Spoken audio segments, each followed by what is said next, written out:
दोस्तों, ऑपरेशन सिंदूर के समय एयर मार्शल अवधेश कुमार भारती ने कहा था, विनय न माने जलधि जड़, भय 3 दिन बीत, बोले राम सकोप तब, भय बिन होए न प्रीत। इस समय ये कहावत नेपाल पर एकदम सटीक बैठ रही है। हाल ही में नेपाल की तरफ से एक ऐसी हरकत की गई है जिसे सुनकर हर भारतीय का खून खौल उठेगा।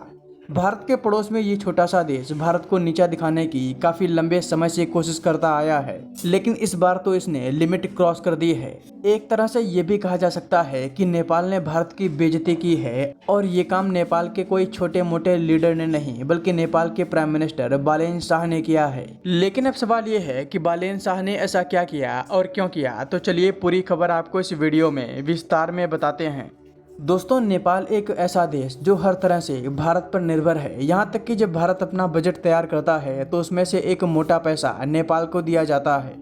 इस बार के बजट में भी नेपाल को भारत ने 800 करोड़ रुपए दिए हैं। इसके अलावा इस देश में जब बाढ़ या भूकंप जैसी प्राकृतिक आपदाएं आती हैं तब भारत ही इनकी सहायता करता है। इसके बावजूद भी ये लोग लगातार भारत को अपमानित करने का काम कर रहे हैं। इस बार नेपाल ने तो लिमिट क्रॉस कर दी है। भारत के उत्तराखंड में एक लिपुलेख पास है। यहाँ से कैलाश मानसरोवर के लिए यात्रा की जाती है, इसलिए ये पास भारत के लिए बहुत इम्पोर्टेंट है। नेपाल की सरकार इसे अपने देश का हिस्सा बताती है। इसी को लेकर हाल ही में नेपाल ने मुद्दा उठाया था, जिस पर भारत की तरफ से कहा गया कि चलिए बैठकर बात करते हैं। लेकिन जब भारत की तरफ से विदेश सचिव विक्रम मिश्री नेपाल के प्राइम मिनिस्टर से मिलने वाले थे, ठीक उससे पहले ही नेपाल के नए प्रधानमंत्री ने विक्रम मिश्री से मीटिंग करने से इनकार कर दिया।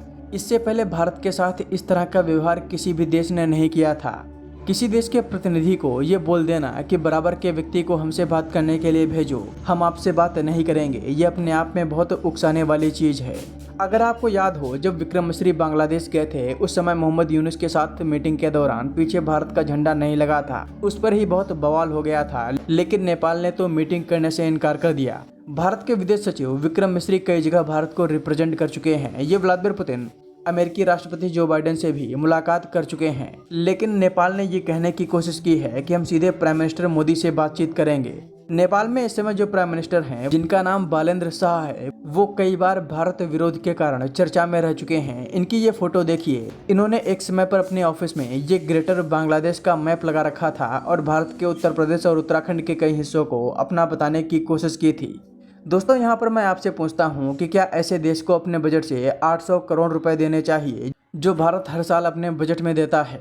इसका जवाब आप कमेंट बॉक्स में दे सकते हैं। मैं वाकई में जानना चाहता हूँ कि इस मामले पर आपका क्या कहना है।